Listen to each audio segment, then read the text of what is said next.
खबरें अभी तक की चुनावी यात्रा में आज हमारे साथ जुड़ेंगे हरियाणा कांग्रेस के प्रदेश अध्यक्ष उदयभान जी।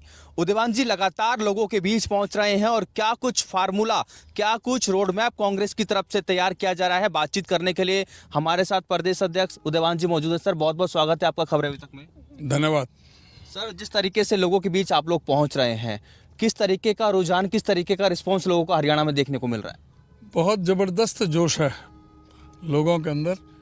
इंतजार कर रहे थे कि कब इलेक्शन कमीशन इलेक्शन डिक्लेयर करे और कब इस सरकार से छुटकारा मिले।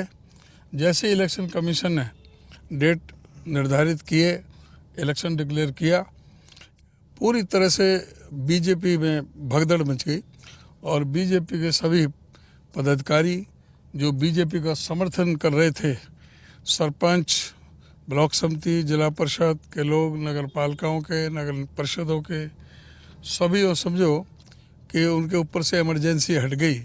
जो उनको डराया धमकाया जा रहा था, जो उन्हें धमकी जा रही थी कि या तो हमारे साथ रहो, नहीं तो तुम पर छापे डाल दिए जाएंगे, तुम पर एसी भी लगा दी जाएगी, तुम्हारे बस्ता जो है वो जमा करा दिए जाएंगे, तरह तरह से उनको अपमानित करने का काम किया। तो उस वजह से जो सरपंच साहिबान उनके साथ चले गए थे, जो जिला परिषद और ब्लॉक समिति जो चले गए थे, चेयरमैन और उनके सदस्य, वो सब वापस कांग्रेस पार्टी में आ रहे हैं। ये इस बात का सीधा संकेत है कि भारतीय जनता पार्टी की बहुत बुरी गत इस चुनाव में होने जा रही है। कांग्रेस पार्टी भारी बहुमत से 70+ सीटें जीत करके सरकार बनाएगी। सर, हरियाणा की जनता आपको देख रही है, आप प्रदेश अध्यक्ष हैं, एक बड़ी भूमिका आपको अब निभानी है क्योंकि आप लगातार लोगों के बीच ही पहुंच रहे हैं।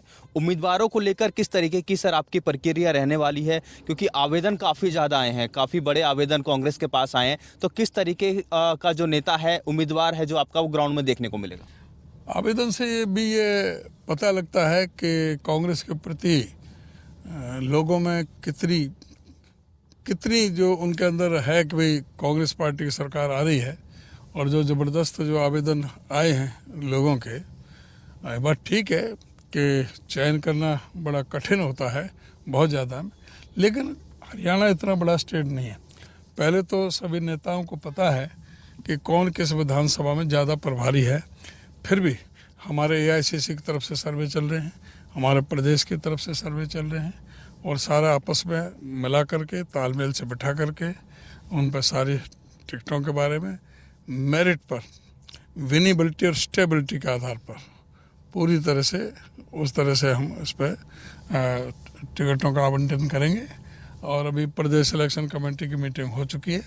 प्रदेश इलेक्शन कमेटी में फैसला हो गया कि जो भी हाईकमान जो फैसला लेगा वो सबको मंजूर होगा। साथ ही जिसके जो सुझाव हैं इस संबंध में जो स्क्रूटनी होनी है, जो छटनी होनी है इन एप्लीकेशंस की, उसके लिए अपने जो सुझाव हैं वो पीसीसी प्रेसिडेंट के पास भेज दें, प्रभारी जी के पास भेज दें, तो मेरे पास वो सब आ जाएंगे, आ रहे हैं। तो 26 तारीख को उन सुझावों को जो है वो भी अजय माकन जो स्क्रीनिंग कमेटी के चेयरमैन हैं उनके साथ डिस्कस होगा, जो सब का उसमें समावेश होगा, तो उसके हिसाब से फिर फैसले लेंगे और प्रयास करेंगे कि बहुत जल्दी फैसले आए।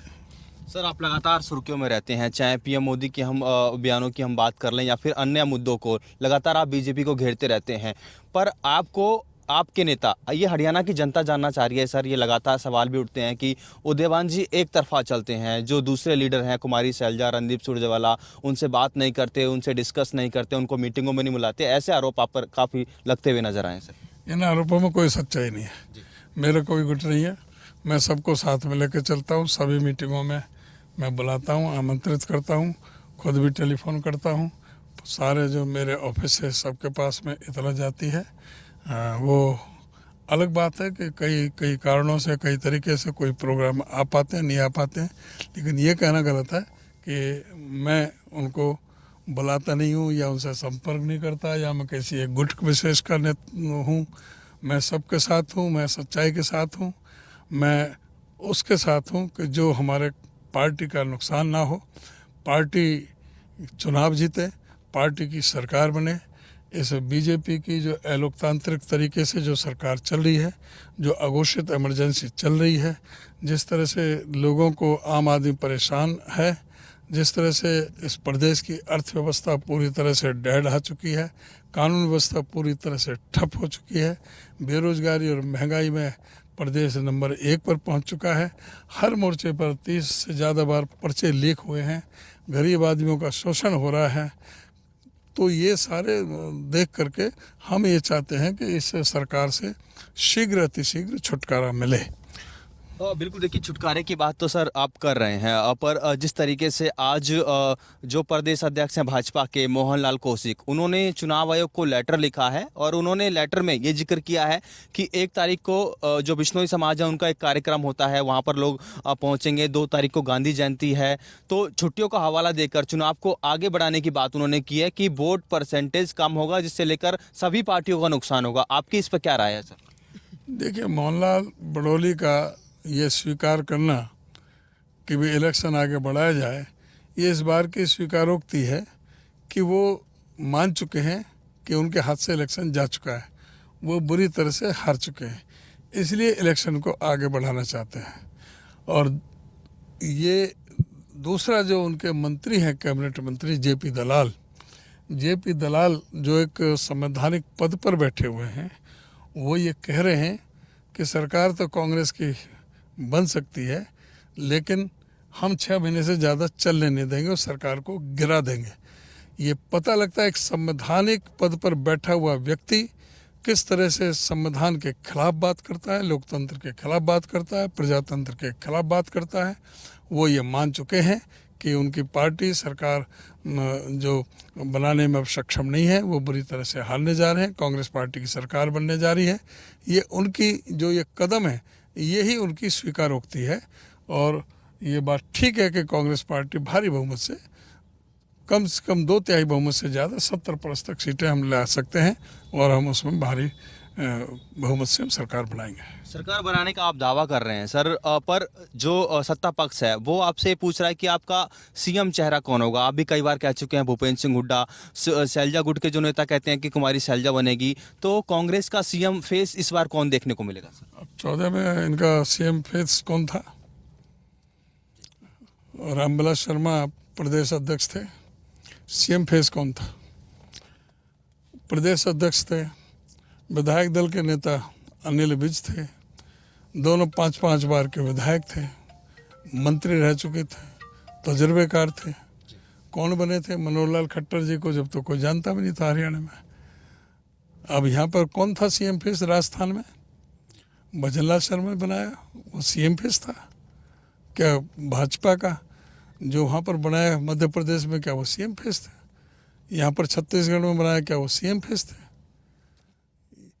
इनके पास कोई आदमी नहीं है, ये खुद ये मान चुके। इसीलिए इन्होंने जब ये देखा भाई खट्टर की छवि पूरी तरह से ध्वस्त हो चुकी है, बुरी तरह से पार्टी हारेगी, तो इन्होंने आनन फानन में चेहरा बदलने का काम किया। लेकिन चेहरा तो बदला, सरकार की सूरत तो वही है। इनके जो पार्टी की जो नीतियाँ हैं वो तो वही हैं, वही लोकतंत्र विरोधी है, तानाशाही की है। तो इस सरकार से बिल्कुल पूरी तरह से छुटकारा पाना चाहते हैं, तो कांग्रेस आज पूरी तरह से एकजुट है। आप लोग जनता के बीच पहुंचकर हिसाब मांग रहे हैं सर। कांग्रेस की सरकार यदि प्रदेश में बनती है तो सबसे पहले जो आप घोषणा पत्र तैयार करेंगे, वो वादे जनता जानना चाह रही है कि कितने दिनों में कांग्रेस की सरकार बनी तो वो पूरा करते हुए कांग्रेस नजर आएगी। आपको मैं ध्यान में लाना चाहूँगा कि 2005 में और 2009 में कांग्रेस की सरकार बनी चौधरी भूपेंद्र सिंह हुड्डा के नेतृत्व में। आप देखें घोषणा पत्र उठा करके कि कौन सी जो घोषणा हमने की वो पूरी ना हुई हो। और ऐसे ही 14 और 19 का इनका घोषणा पत्र उठा लो, आप उसमें देखो कि भाई इन्होंने कौन सी बात पूरी की है। इन्होंने कहा था कि 9,000 रुपये हम देंगे, कि बेरोजगारी भत्ता देंगे। आप पूछो हरियाणा के नौजवानों से, क्या 9,000 रुपया बेरोजगारी भत्ता मिल रहा है? इन्होंने कहा था एससी कमीशन को हम और अधिक अधिकार देते हुए उसको सुदृढ़ करेंगे। इन्हें सरकार बनते ही पहली कैबिनेट में ही एससी कमीशन को भंग करने का काम किया। और अभी लंगड़ा लूला एक एससी कमीशन बनाया जिस पर कोई अधिकार नहीं, कोई काम नहीं, अब उनसे भी किया तो एससीज में डिवीज़न पैदा करने का फैसला करा करके उन्होंने किया। इन्होंने हर मोर्चे पर ये फेल साबित हुए हैं। इन्होंने कहा था कि हम 100-100 गज के जो प्लॉट हम गांवों के साथ साथ शहरों में भी हम ज़मीन एक्वायर करके 50-50 गज के उस पर भूखंडों पर उनके लिए देंगे। अब बताओ, इनके देखो इनके घोषणा पत्रों को, तो इन्होंने हमेशा झूठ की राजनीति की है, फरेब की राजनीति की है, और इनको कहने में शर्म भी नहीं लगती कि वो तो हमारा चुनावी जुमला था।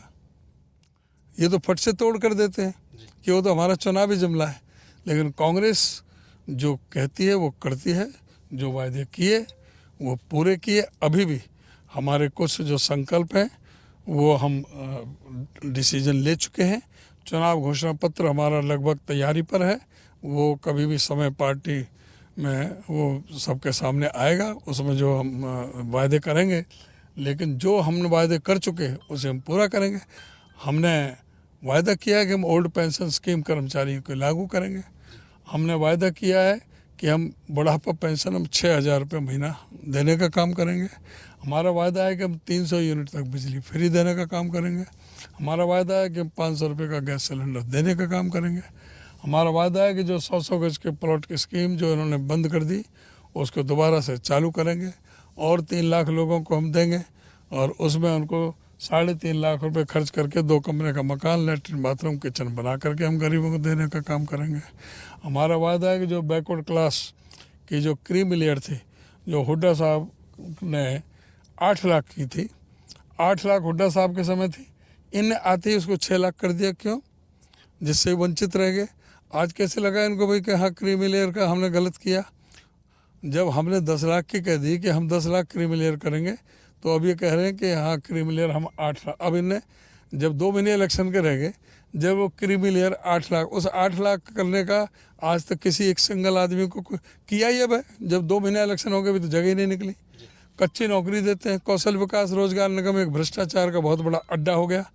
कोई भी, ना तो उसमें तनख्वाह पूरी है, कोई पे स्केल नहीं, कोई सिक्योरिटी नहीं जॉब की, किसी भी प्रकार का कोई मेरिट नहीं, कोई उसमें रिजर्वेशन नहीं, ना एससी के ना बीसी।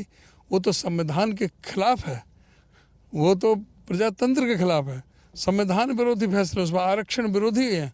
वो जो कौशल विकास रोजगार निगम है उसमें पूरी तरह, उसमें भी जो ये बात करते थे उसमें भी पर्ची खर्ची चल रही है, उसमें भी पैसे ले ले करके नौकरी दी जा रही है। उसमें भी जो कौशल विकास रोजगार निगम का जो एमडी है उसको सस्पेंड होना पड़ा, उसको भी सस्पेंड होना पड़ा भ्रष्टाचार के मामले में। तो ये तो पूरे भ्रष्टाचार का है। स्टाफ सिलेक्शन कमीशन का चेयरमैन वो सस्पेंड हुआ, उनके 8 अधिकारी सस्पेंड हुए, इनका एचपीएससी का अधिकारी करोड़ों रुपए की रिश्वत के साथ रेड हैंडेड पकड़ा गया। तो ये तो हर मोर्चे पर ये सरकार फेल हुई है। सर, आखिरी मेरे 2 सवाल रहेंगे। रोजगार की हम बात कर रहे हैं। हाल ही में भाजपा ने जो वैकेंसी निकाली थी, जयराम रमेश कांग्रेस के सीनियर लीडर हैं, उन्होंने चुनाव आयोग में शिकायत की कि ये जो भर्तियां हैं ये आचार संहिता का उल्लंघन कर रही हैं, इस पर इफेक्ट हरियाणा चुनावों पर पड़ेगा, और चुनाव आयोग ने उनके रिजल्ट पर रोक भी लगा दी। पर भाजपा ने एक नया नारा, हम इसको कहेंगे कि कांग्रेस भर्ती रोको गैंग की तरह काम कर रही है। उन्होंने भर्ती के लिए नहीं निकाली, ये उनको भी पता है कि वे आचार संहिता में आप भर्ती नहीं कर सकते, लेकिन वो सिर्फ लोगों को भरमाने के लिए, लोगों को गुमराह करने के लिए कि हम भर्ती कर रहे हैं, ये रोक रहे हैं, ये सिर्फ इनके स्टंटबाजी है। इनको पता है कि किसको नहीं पता कि भाई आप बता दो, आप पत्रकार हैं, कि क्या आचार संहिता में भर्ती निकाल सकते हैं, कोई डिसीजन ले सकते हैं, कोई भी कैबिनेट में इस तरह का मेजर डिसीजन? भाई वो तो कार्यवाहक सरकार है, कार्यवाहक सरकार है। कार्यवाहक सरकार तुमने 9.5 साल, 9.25 साल तक तो नौकरी निकाली नहीं, और अब जब अगले महीने चुनाव है, इलेक्शन डिक्लेयर हो गया, इलेक्शन डिक्लेयर होने के बाद में आप वैकेंसी निकाल रहे हो, तो आप संविधान का विरोध कर रहे हो, आप आचार संहिता का उल्लंघन कर रहे हो, आप इलेक्शन कमीशन की इंस्ट्रक्शन का जो है आप उल्लंघन कर रहे हो। तो ये जो ये तो होना ही था।